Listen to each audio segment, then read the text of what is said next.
You're watching News 3, the Southern Illinois news leader, live from WSIL TV in high definition. News 3 starts right now. Carterville school officials plan their next step after this fire in May that destroyed a bus barn. Plus, major issues loom in Washington, and lawmakers have just one more day to act. But first, if you get out there and you get lost, we're going to come looking for you. It don't matter day or night. local law enforcers are dealing with a growing number of lost hikers. Good evening. Pope County officials are warning hikers to take extra precautions after several cases of hikers becoming lost this summer. The latest incident happened last night. 8 hikers became lost in the Shawnee National Forest near Burden Falls and Bellsmith Springs. Search crews say 5 adults and 3 children were missing for nearly 3 hours. Authorities found the group just before 9 last night. Lost hikers are becoming a growing concern for officials. News 3's Matthew Searcy joins us now. And Matt, why are we seeing more of these incidents? Well, Mark, the problem is twofold. The sheriff believes hikers need to be more careful and better prepared, but he also says more signs are needed to help those who get lost. A hike through the Shawnee National Forest.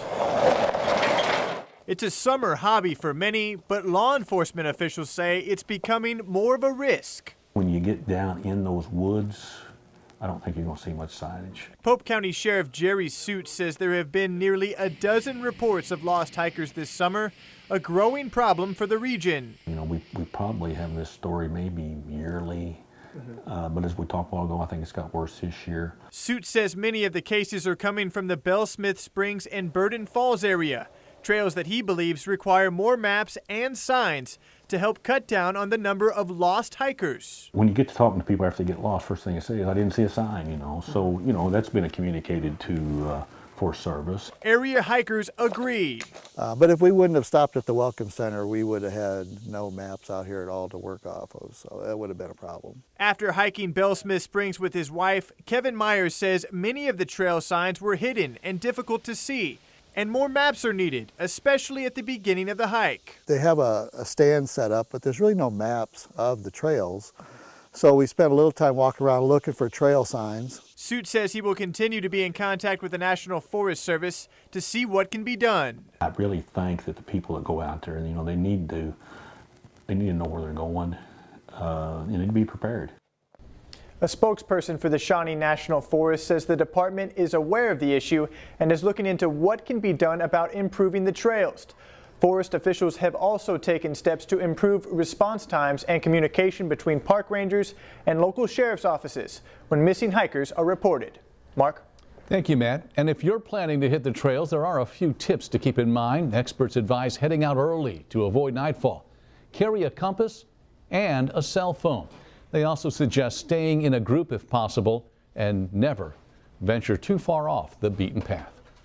One man is in jail tonight after a 2-week search following a Massac County shooting.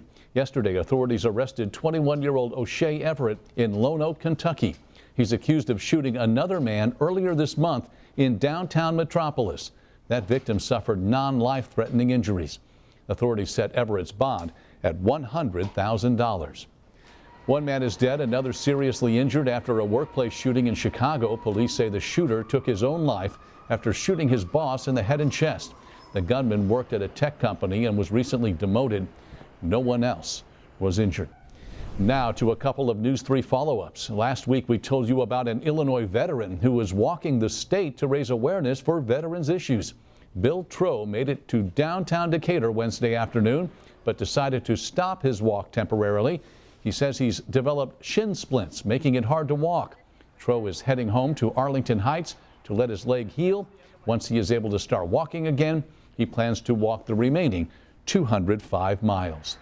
The Carterville School District is moving forward after a fire destroyed its bus garage in May. This was the scene that day. School officials are now discussing what to do with the land where that bus garage was located. For the next 4 to 6 weeks, they'll explore all options to meet the needs of a growing district. For now, the transportation office is in a temporary building on Lion Drive. The district should have more information on its plans by the end of September. It's peach season, and this year marks the 77th anniversary for the Cobden Peach Festival. Preparations have begun for the two-day celebration. Crews have been out setting up booths and rides. Every year, Flam's Orchard takes part. This year, they've prepared more than 300 cobblers to bake over the weekend. 50 of those will be donated to sell at the famous Peaches and Cream stand. We'd like everyone to come who doesn't have to be just people from Cobden. We like people from out of town to come and enjoy everything. Workers with Flam's will begin baking the cobblers early tomorrow morning. The festival begins tomorrow evening and continues until Saturday night. Other stories making news now. New rules to lower coal dust in mines take effect tomorrow. The U.S. Department of Labor unveiled those rules in April. This is the first phase, requiring mines to increase dust sampling and punishing coal operators if they don't take immediate action when high levels are detected. More rules will take effect down the road, including better monitoring of mine equipment and a required 25% reduction in coal dust concentration. This was supposed to be the last day of the congressional session before a 5-week break, but late this afternoon, the House decided to come back tomorrow for one more session. Ahead of them, key votes on several issues. ABC's Karen Travers has the latest from Capitol Hill in tonight's Watchdog Report. There was one sign of bipartisanship on Capitol Hill today. It's a tradition that demonstrates summertime in Washington, D.C. Lawmakers from both parties dressed alike for the annual Seersucker Day. But when it came to policy, it was gridlock as usual. These closing hours, yesterday and today, before we leave for the August district work period, are a mess on the floor of the House. Congress has been racing to shut off the lights, lock the doors, and head out of Washington for a 5-week summer recess. But they have some pretty significant items not crossed off on what was a relatively unambitious to-do list. At the top, the immigration crisis along the U.S. southern border, something Republicans have been railing about for weeks. Today, House Republican leaders pulled its modest $659 million emergency spending bill before a vote, because it was facing strong opposition from conservatives. But they're going to take another crack at it tomorrow, which means lawmakers will have to stick around town an extra day. This is what House Speaker John Boehner had to say earlier in the day about the border money. Doing something is better than doing nothing. As President Obama signed yet another executive order to work around Congress, he blasted lawmakers. Think about how much further along we'd be if Congress would do its job. One thing Congress is doing, fundraising, as lawmakers try to bring in as much cash as they can before the fall campaign season. Karen Travers, ABC News, Capitol Hill. House lawmakers did pass one bill, a plan to sue President Obama. That measure passed yesterday with all but 5 House Republicans voting for the suit.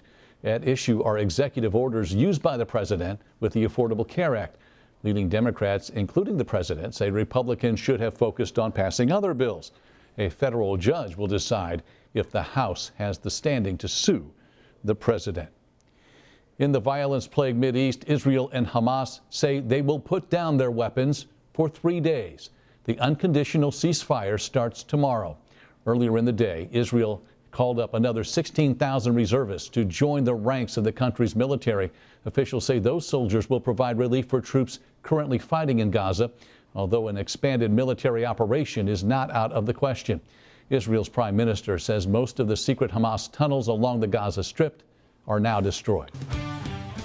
Well, these folks took some time out to go fishing today at Crab Orchard Lake. Another day of cooler temperatures, and expect that to last into the weekend. Your Friday forecast coming up next.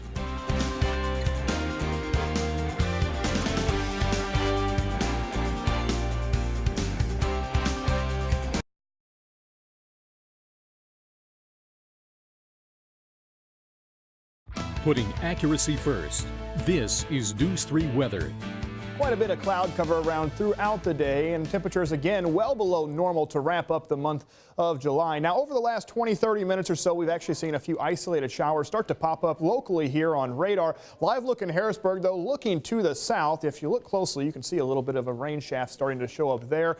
A little shower starting to show up across parts of the area, mainly close to Route 13 here. One popped up in Jackson County, even a couple in Williamson County, just just to the north side of Marion, now starting to spread to the east along Route 13. There's the one I'm talking about in southern parts of Saline County, just south of the Carrier Mills area. We look for these to continue to pop up here probably for the next hour or two, and then they're going to dissipate very quickly once the sun starts to go down. Not much change, though, in our jet stream. It is starting to weaken, and eventually it's going to push back to the north as we move towards the weekend. But right now, we're still seeing this trough that is bringing all that cool air in from Canada. Winds today at the surface or from the south, but you can still see that northwest flow set up off to our north, and that's going to continue as we move into the weekend. We did have an area of energy off to our south. That is pushing now through the deep south. Most of the rain had stayed out of southern Illinois. Only a few pop-up showers out there this afternoon and evening here in southern Illinois. More activity off to our south across parts of southern Arkansas and into the deep south, closer to where the center of that storm system is. We have seen quite a bit of cloud cover around throughout the day,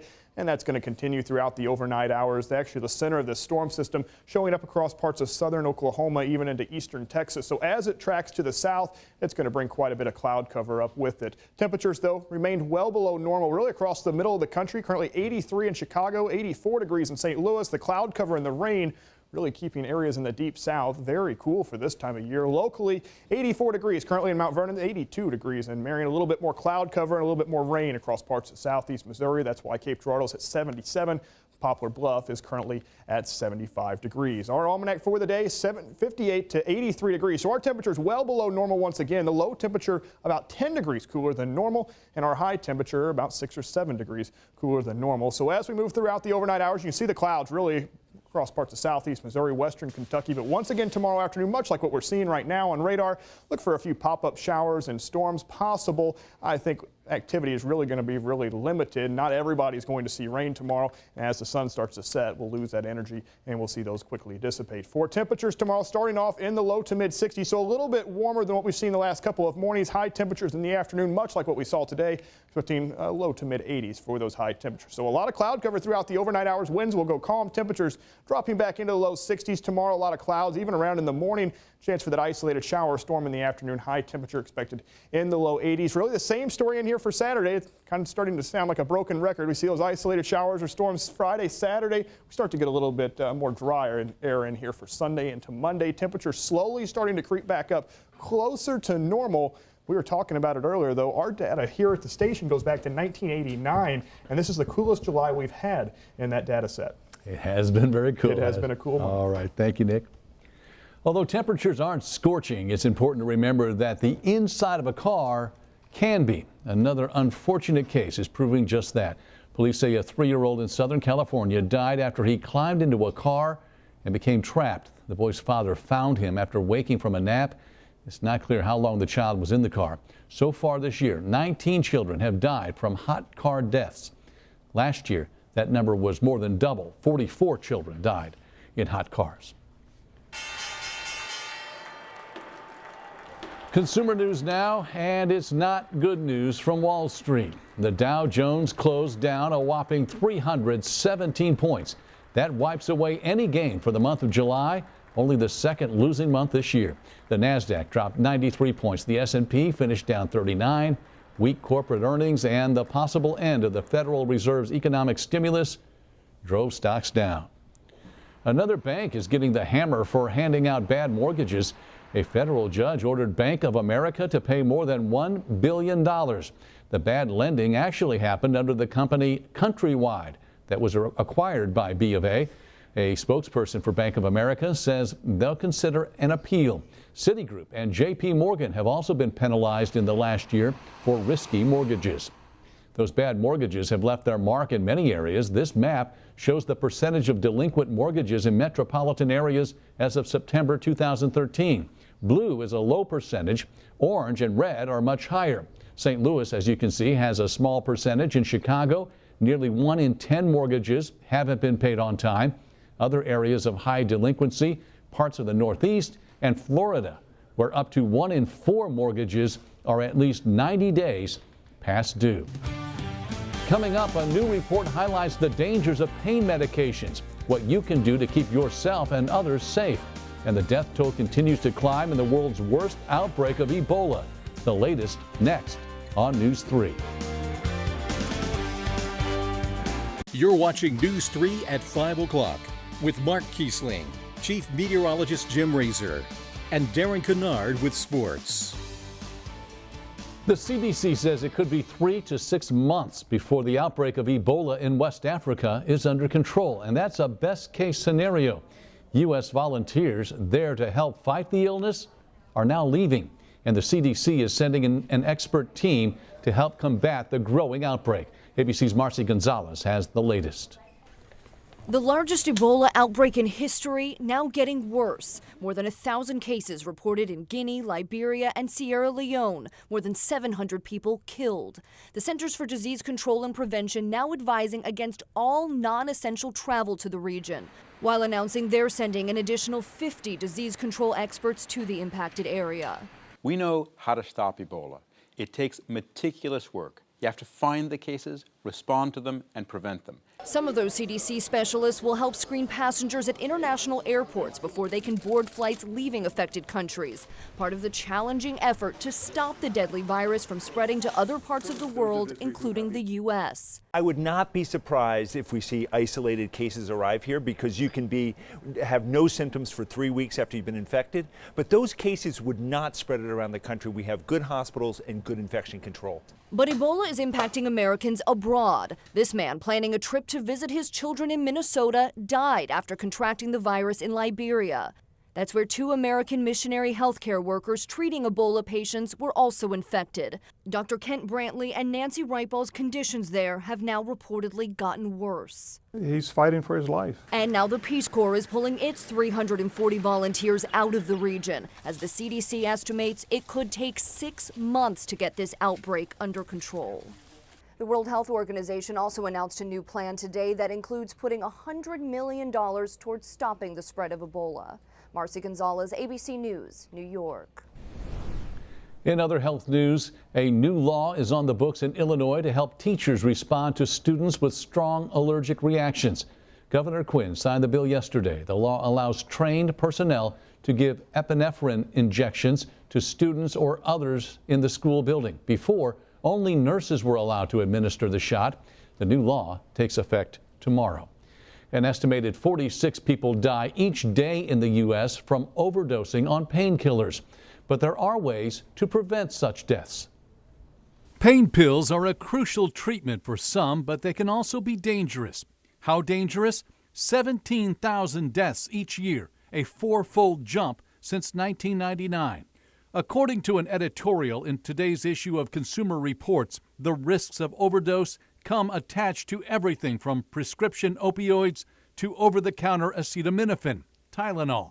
But health experts suggest a few simple ways to stay safe. First, read the label. More than 600 different medicines contain acetaminophen. Too much of this common drug can damage your organs, even be deadly, especially if you have liver problems or consume alcohol. And when it comes to powerful opioids, ask your doctor for the smallest dose necessary and the fewest number of pills. Many addicts get their drugs from the leftovers in the medicine cabinets of friends and relatives. Pain medications are there to relieve suffering, not cause it. We're working on more stories for you. Coming up on News 3 at 6, a recent court ruling on subsidies for the Affordable Care Act has many people confused about where their coverage and their premium stands. We'll explain next hour on News 3. The baseball Cardinals make another deal for a starting pitcher. Kelly will let us know who's joining the Redbirds and who's leaving. But first, tonight's Stumper.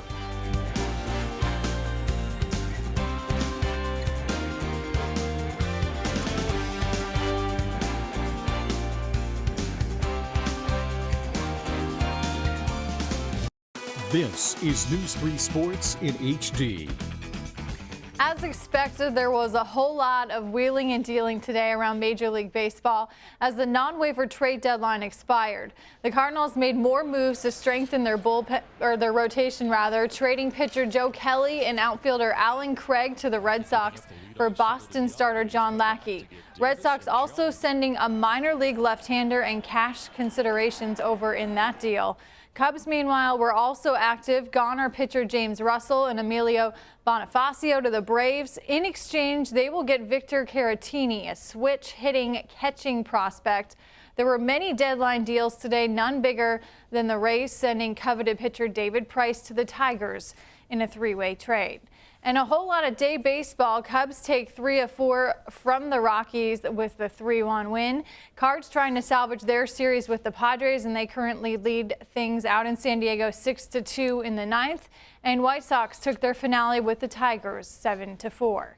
Meridian High School has a new boys basketball coach, a familiar face for Harrisburg, Carrier Mills, and Saluki fans. Eric Griffin, a Bulldogs assistant coach, and that clearly is not him, and standout SIU player, will head up the Bobcats program while also assuming duties as athletic director. Now he takes over for longtime Meridian coach Jeff Mandrell.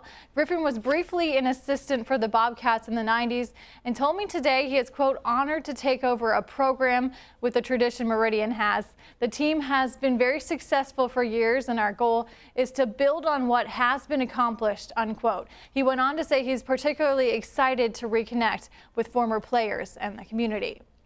Well, brothers Kyle and Brandon Stubblefield and their cousin Austin Walker compete in sprint cars at Southern Illinois Raceway. The 3 Royalton natives enjoy racing, but they also use their passion to help raise funds for Ziegler Royalton High School's Coaches vs. Cancer Fund.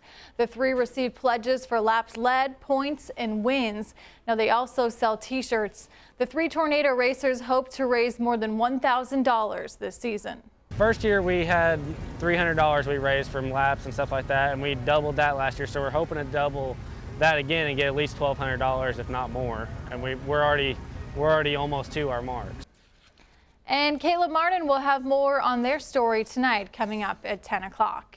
Now on to our Sumper Miners. Chris Burke enjoyed a historic night in the Miners' 20-11 win last night against the Corn Belters. Looks like a football score. Burke drove in 9 runs and tied a league record. So we wondered how many other players have achieved that feat. Well, he's in pretty elite company. Just 3 have accomplished that. I should also add he is not related to me. That's a lot of RBIs. Yeah, in it one is game. a lot of RBIs, a lot of scoring in one game. It sure is. Thanks, Kelly. We'll be right back. Before we go, we're going to check in with Nick one more time. We're seeing a few pop-up showers this evening, expected to last probably for another hour or so. Really the heaviest rain right now falling in southern Saline County, northern Pope County, very close to the Mitchellsville area there, Route 34 and 145, close to that area. All right, thanks, Nick. The news continues. World News with Diane Sawyer is straight ahead. More local news, sports, and weather at 6 on News 3.